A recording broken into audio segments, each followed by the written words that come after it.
welcome back to the podcast playground. Our newest podcast is The Best Podcast. Join Jay Carter and me, Vida Best, on The Best Podcast, where the dynamic duo brings you their insider secrets to everything wonderful. Now Jay and me dive deep into the top 5 everything, from the latest cell phones to affordable wines that won't break the bank. So tell a friend, you've found The Best Podcast, where every recommendation is a gem waiting to be uncovered. Tune in weekly for your dose of excellence. If you are one of the millions of travelers out there who are just completely burnt out from the stress of flying, the lines, the baggage fees, all of it, you're probably sensing what we're calling the quiet revival of American rail. It's definitely more than a trend. It's like a reevaluation of what travel should be. Yeah. People are actively looking for these slower, more intentional journeys. Where the trip itself is the point. Exactly. You want to actually watch the country roll by, not just, fly over at 30,000 feet. Absolutely.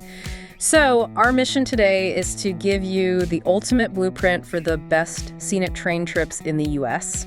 We've dug through a whole bunch of 2025 travel sources, and we've basically divided them into 2 clear categories. Right. We've got the epic, long-haul icons, and then the short, specialized, and really spectacular little excursions. And we're going beyond just a list. We want to give you those specific nuggets, like which side of the train to sit on, when to book, and the little bits of history that make these routes so special. So you can plan your next great American adventure. Okay, let's start with the true titans of American rail travel.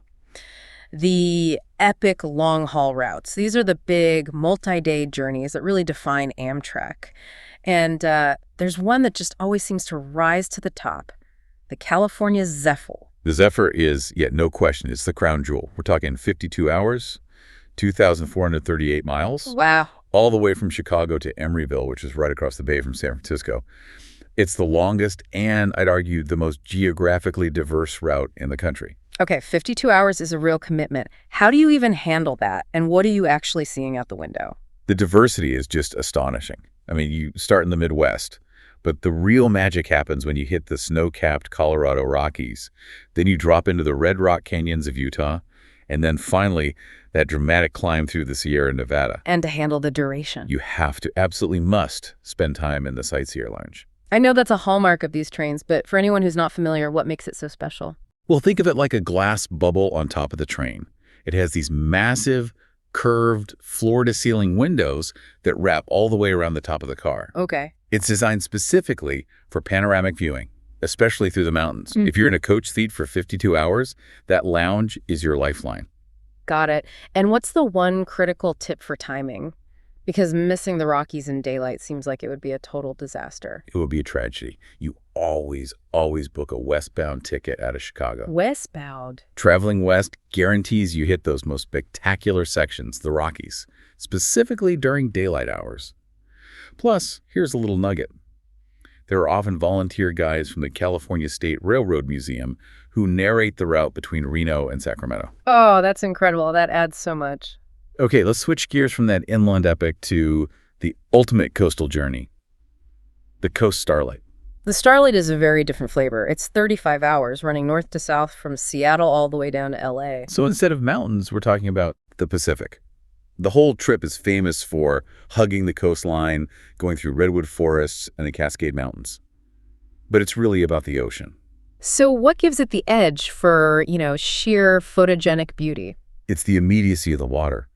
Our sources point out that this route is huge with what they call Instagram travelers. I can see that. And the reason is the section just south of Santa Barbara. The train is riding way up high on this bluff, and you get this incredible view right above the crashing waves. And I'm guessing timing is everything there, too. Crucial. Yeah. You want to aim for that section in the late afternoon, catching a California sunset from that vantage point. It really is travel magic. Okay, let's go back into the wild for a moment with the Empire Builder. This one sounds like the most rugged of the big routes. It's the gateway to the northern wilderness, for sure. It's a 46-hour trip from Chicago out to either Seattle or Portland. And it builds up slowly. Yeah, it starts pretty quietly, tracing the Mississippi, going through the North Dakota plains, but then you plunge into the true wilderness of Montana. Yeah, and that must be where the wildlife spotting comes in. Exactly.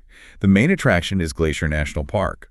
And right around there, people spot bald eagles, even moose, right from the observation cars. It feels like you're riding through a national park. And you mentioned it goes to Seattle or Portland? Right. The route actually splits in Spokane. One part goes to Seattle, the other heads down to Portland. Is there a reason to choose the Portland leg? There is. The Portland route takes you through the stunning Columbia River Gorge. Oh, wow. Yeah, it's known for these dramatic waterfalls and deep forested ravines, a really powerful contrast to the open plains. Okay, listener, here is that critical tip for seeing Glacier National Park, because you need to be in the right spot. This is key. You need to sit on the north side of the train. North side. Doesn't matter if you're going east or west. The north side has the absolute best unobstructed views of the peaks and valleys as the train skirts the southern edge of the park. That one choice makes a huge difference. Perfect.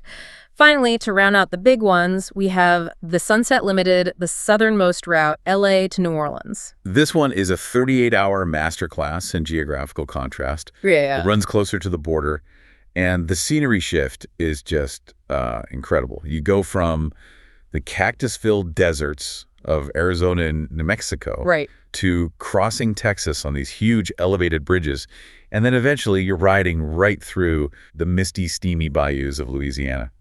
That transition from desert to wetland sounds immense. And there's an update for this line in 2025, right? Yes, and it's a big deal historically. The service is being extended to Mobile, Alabama. Oh, wow. Yeah, it's the farthest east it's gone in nearly 20 years. It's renewed commitment to connecting the Gulf Coast by rail. So if you're taking this trip westbound towards LA, what's the one can't miss moment? The Pecos River Bridge in Texas. It is an absolute engineering marvel. Crossing this massive canyon, you just have to make sure your schedule puts you there during daylight. It's one of the highest points on the entire route. So we've covered the transcontinental giants, but what if you don't have 52 hours? What if you want something more focused, maybe even vintage? That takes us right into our second category, the short, spectacular, specialized adventures.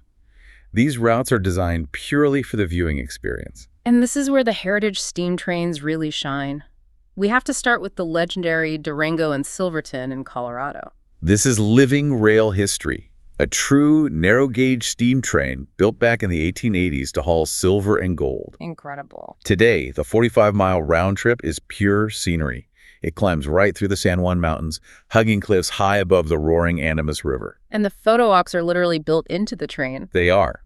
The best shots, especially as the train curving around the mountains, come from the open-air gondola cars. So you're actually out in it. No windows, just unobstructed air and light. You can smell the wood smoke. It's a full sensory experience. Sticking with that historical theme, we also have the Cumbres and Toltec Scenic Railroad. The Cumbres and Toltec is unique because it's the highest point reached by rail on a regularly scheduled route in the U.S. It climbs Cumbres Pass at a breathtaking 10,015 feet. And from there, you steer right above the 600-foot deep Toltec Gorge. But the history isn't just geological. It's pop culture history, too. Exactly. If you've ever seen a Western that needed a dramatic train scene, chances are it was filmed here. Oh, so this is that train. This is the one. Butch Cassidy and the Sundance Kid, Indiana Jones and the Last Crusade. It gives the whole trip this kind of Hollywood grandeur. Okay, from rugged peaks to rolling vineyards, let's talk about the absolute height of luxury, the Napa Valley wine train. This trip is all about the gourmet experience. It's a 36-mile round trip through Napa's vineyards.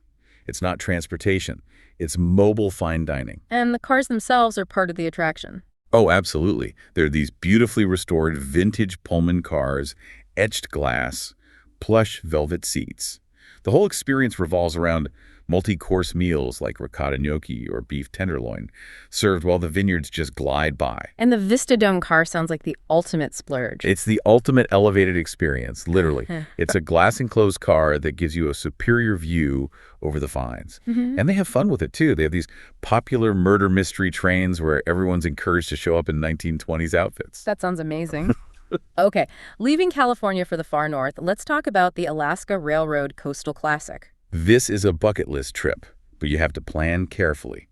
It is strictly seasonal. Mid-May to mid-September only? That's it. It's a 114-mile route from Anchorage down to the coastal town of Seward, and it follows the Turnagain Arm Waterway. Which has a great story behind its name. It does. It was named because the explorer James Cook, searching for the Northwest Passage, had to turn again when he realized it wasn't the shortcut he was looking for. So what's the visual payoff here? It's unparalleled. I mean, this is probably the best way to see the Alaskan wilderness from the rails. You get these close-up views of active glaciers, massive waterfalls, the Chugach Mountains. Wildlife? Oh, yeah. You have a real chance of spotting whales in the arm and bald eagles soaring overhead. Incredible. Okay, now let's hit some regional gems. These are shorter routes that are all about a specific season or specialty. And for fall colors, there's one route that just defines the experience, the Adirondack. The definitive leaf peeper route. It runs from New York City up to Montreal, takes about 10 hours. And the key is that late September to mid-October window. Absolutely. The sources describe the foliage as so intense that the whole landscape feels like a movie set. It follows the Hudson River, passes vineyards, and then skirts the massive Lake Champlain. Okay, contrast that with the year-round sunshine of the Pacific Surfliner. Right, the Surfliner is a high-frequency, stunning coastal ride in Southern California. It's great for city hopping between San Luis Obispo and San Diego, and you get these amazing views of surfers riding waves right next to the tracks. Yeah. Plus, it has that great little bonus at the end. That's right. From the final stop at San Isidro, you can literally just walk into Tijuana. It's a great practical perk. I also want to give a shout out to the Great Smoky Mountains Railroad in North Carolina because it has a really surprising detail. It does. You can take the Nantahala Gorge trip or the Tuckasegee River one. Both are beautiful Appalachian journeys. But on one of them, if you take the Tuckasegee River route, you pass the actual permanent train wreckage used in the filming of the movie The Fugitive. wait, the actual wreck? An actual train wreck from the movie. It's just sitting there. A preserved piece of cinematic history right in the middle of this beautiful scenery. That is bizarre and amazing. Okay, let's jump up the coast to the Cape Cod excursion train. It's a 27-mile route that's all about the salt marshes, sand dunes, and history of the Cape. But the real draw here is the dining experience. Yes, the Elegant Dinner Train is famous. It's a 5-course gourmet meal. But here's the thing. There's a strict dress code. They really enforce it. Explicitly. No jeans, no T-shirts, no flip-flops. You have to dress up, which, really ensures the ambiance matches the 5-star meal. Our final gem brings it all together. History, grand scale, and a surprising twist of sustainability. The Grand Canyon Railway. Since 1901, its job has been to ferry tourists from Williams, Arizona, right to the South Rim. And it's a fantastic alternative to the traffic jams at the park entrance. But it's how they power it that we love. It's such a great story. Usually it's diesel, but once a month they bring out the old heritage steam engines. And they run on recycled vegetable oil, specifically used French fry oil from local restaurants in Arizona. You're kidding! French fry oil. Seriously, a classic steam engine powered by local waste, delivering you to one of the world's greatest natural wonders. It's the perfect blend of nostalgia and forward thinking. So what does this all mean for you, the traveler? We've given you a ton of options. We should probably help you match the goal to the right journey. Okay, let's synthesize this quickly. If you want the longest, most diverse journey, mountains, desert, the works, you have to book the California Zephyr westbound. If you're chasing peak fall foliage, you need the Adirondack route in late September or early October. For a quick, sunny, short coastal ride, the Pacific Surfliner in Southern California is your best bet. For deep wildlife and wilderness, especially near Glacier National Park. Get a north side seat on the Empire Builder. It's critical. And for that true vintage steam experience, back to the 1880s. It's got to be the Durango and Silverton. And finally, that dramatic desert to bayou contrast across the South. The newly extended Sunset Limited is the perfect route for that. And a quick reminder on booking. The big ones, Zephyr, Starlight, that's all Amtrak. Right. But the specialized trains, Durango and Silverton, Napa Valley, they all have their own independent reservation systems, so you have to book directly with them and book early for those peak seasons. And a final word on accessibility. Amtrak is generally pretty good, but those heritage trains... Their vintage design means accessibility can be limited, so you'll want to check those details before you commit. We've covered the whole spectrum here, from the multi-day epics to the short, spectacular day trips. They're a real alternative to the chaos of modern travel. Indeed. And, we see this quiet revival of train travel because people are looking for slower, more intentional experiences. It really makes you think.